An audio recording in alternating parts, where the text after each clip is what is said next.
So I just quickly introduce myself. My name is Kerry. I'm a partner at HCR Law. I'm not going to do a sales pitch for you today, don't worry. But I love to geek out on cyber, data protection, intellectual property, commercial matters. So that's me. And I've been asked to come and talk to you today about cybersecurity threats and what it means for the board. What does it mean for your company, your organisation?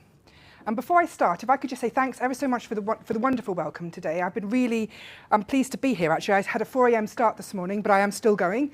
And a huge shout out to Table 5 at the back. We've had a fabulous debate this morning. It's amazing, so thank you. Be kind to me. Okay, so I'm going to start with a question. What do we mean by cybersecurity? There's a reason why I'm asking, because nobody actually in my sector can agree. So please, interactive contributions. What do we mean by cybersecurity? Yeah? Protecting digital assets of the company. Brilliant, yeah. Anything else? Ensuring the transfer of information across multiple parties without in the most secure manner. Yeah, brilliant. Anything else? Yeah. It's about risk management. Perfect. Oh, I love you. Yes. Anyone else? Oh, go on, my friend at the back. How do you stop the wrong person getting more information? Absolutely. Yeah, really good. And so to my mind, if I was to try and summarise all this together, I would say cybersecurity is the technical measures. Please appreciate the bouncing icons here. Organisational measures. So the tech measures is what we've spoken about. Yeah, the IT people, they'll be there with their VPNs, etc., etc. Organisational measures. What do we mean by that? That's your policies, your procedures, your governance. Yeah. So I would include that in the definition of cybersecurity.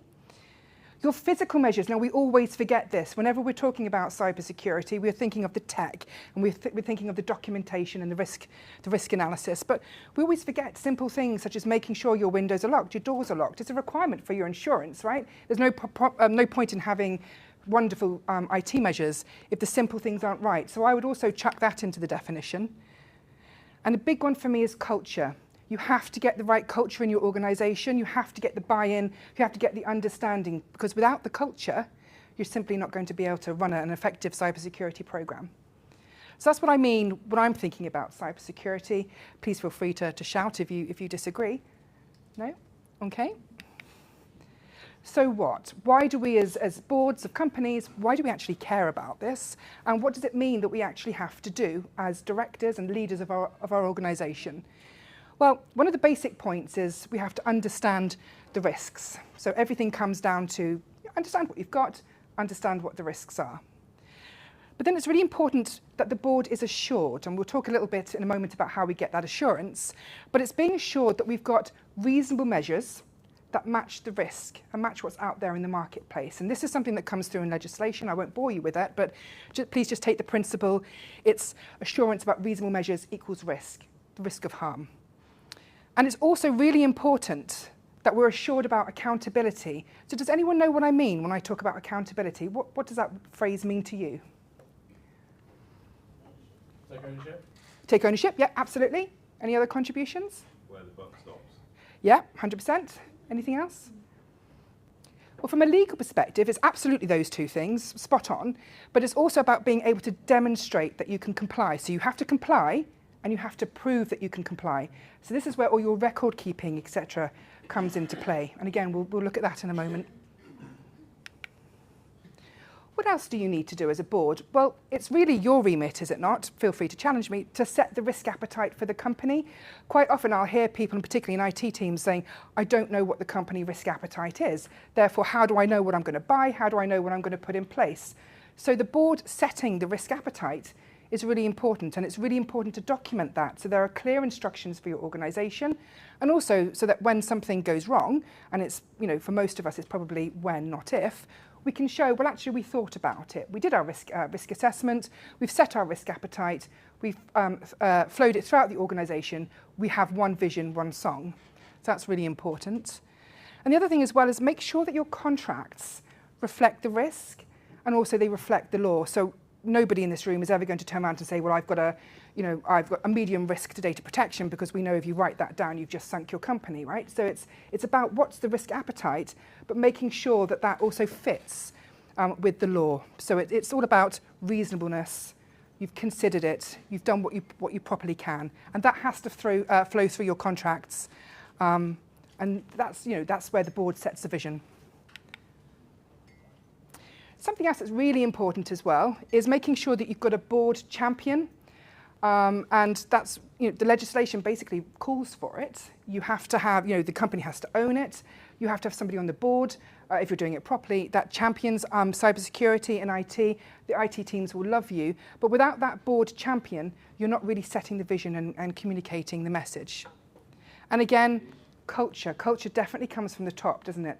So you really want to have, actually, you tell me, what does culture mean to you? What's a good culture? What would you like to see happen?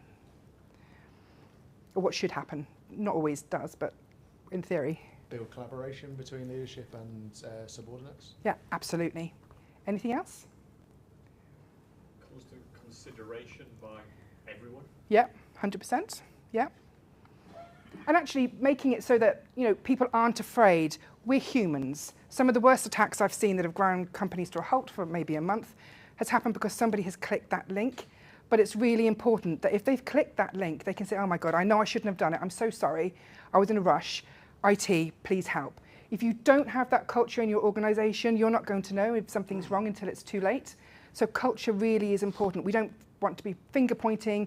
We don't want to be blaming. That's not the way to go about it. So culture is definitely important because your first line of defense is your people. Yeah, they're also your last line of defense.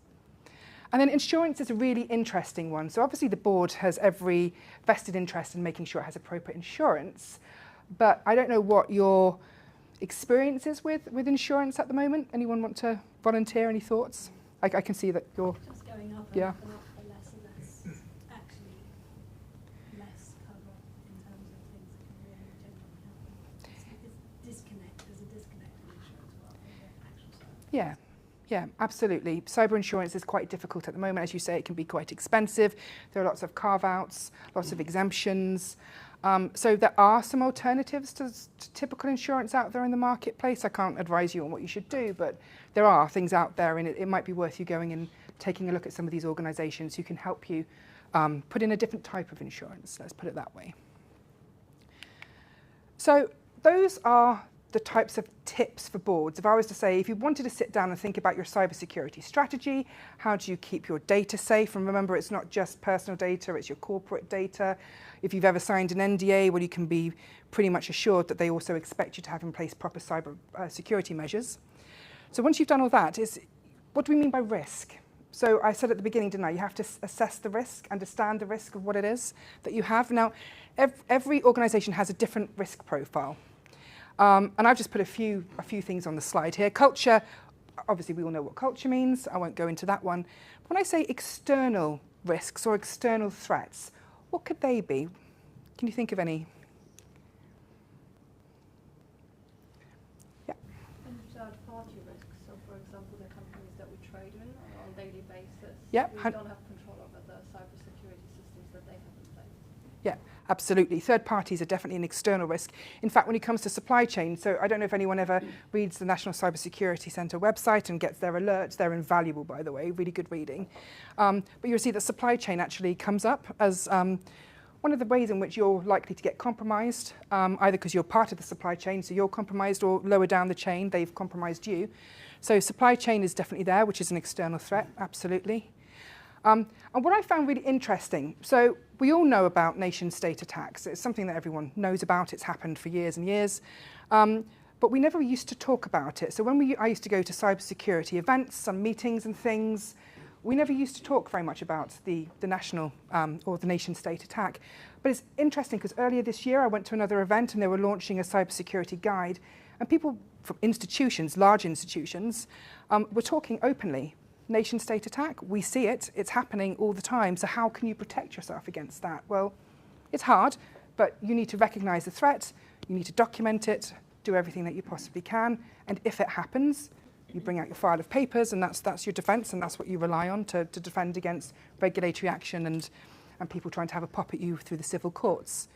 So those are external threats. So it could be targeted. Somebody could want to specifically target your organisation. Alternatively, you might just get unfortunate, unlucky, and just be caught up in part of a broader thing. So all kinds of external threats to think about there. And in terms of insider threats or internal threats, what do I mean by that? People taking the data. Yeah, people stealing the data, absolutely. I was going to say phishing emails, those kind of things. Yep, people just accidentally clicking. Accidentally. Yeah, 100%. Really disgruntled ex-employees. Yes, you do see that sometimes. Yeah, absolutely. Any other thoughts on insider threats? I think we could probably categorise them into two little sectors, couldn't we? So it's the intentional taking and the intentional threat, and the accidental. We've all done our training. It's just really early in the morning. Sorry. So yeah. So when you're drafting your risk, when the board is thinking about risk, as I say, it's organisation specific, but it's really good just to think about these types of things and then break them down further. Okay. And I mentioned at the start as well about insurance. So understand the risk, take ownership of it, set the vision, set the culture, and then the board has to be assured. So how do we, as a board, take assurance?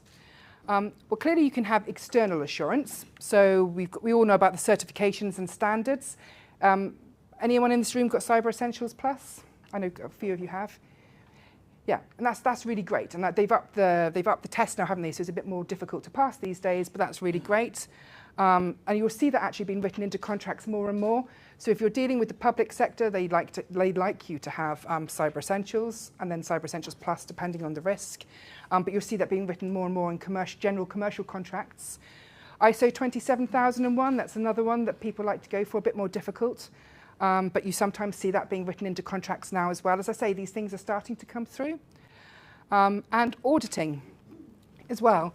So getting an external auditor in to look at what you're doing, they can make recommendations, and as long as you do something about the recommendations, you don't just leave them, or if you leave them, you explain why you've left them, then again, that's part of your assurance package. So you've gone out for independent advice, independent support.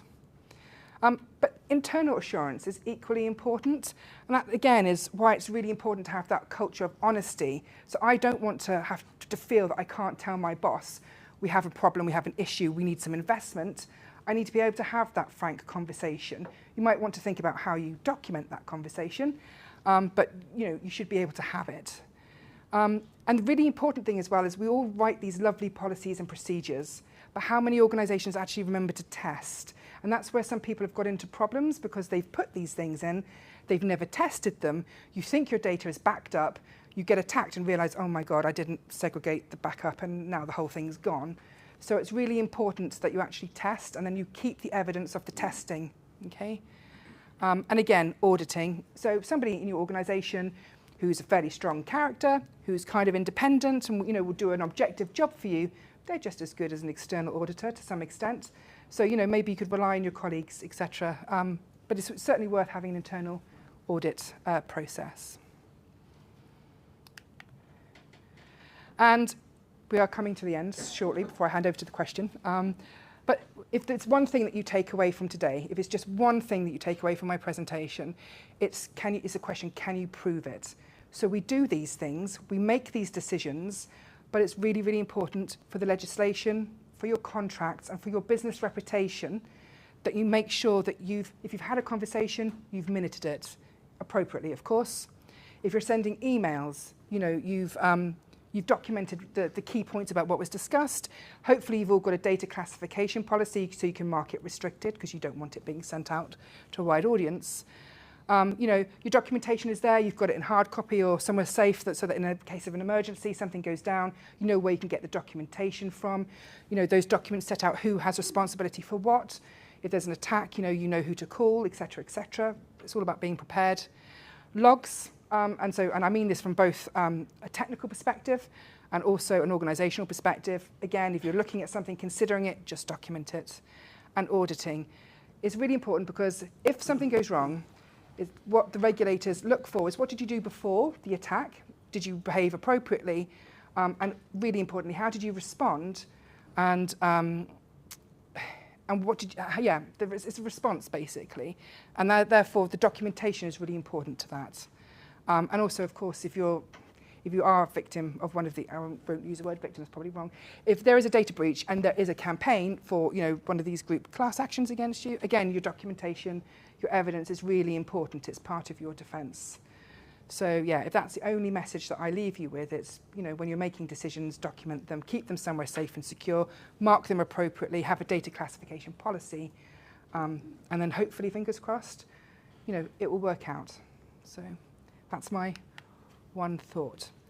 So the question, do you want me to read it out or would you like to? Okay, the question we're going to think about today is, given the geopolitical challenges faced at the moment, so we all know that we live in a fairly unstable, it feels like we live in a fairly unstable world right now.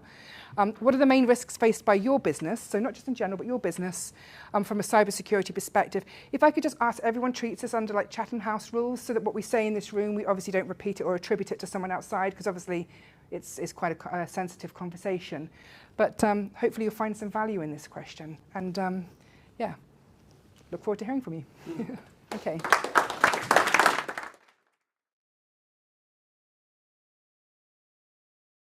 Anyway, thank you very much. I hope that was a good discussion. I would like to call upon Chris Day to give us a recap of your table, please.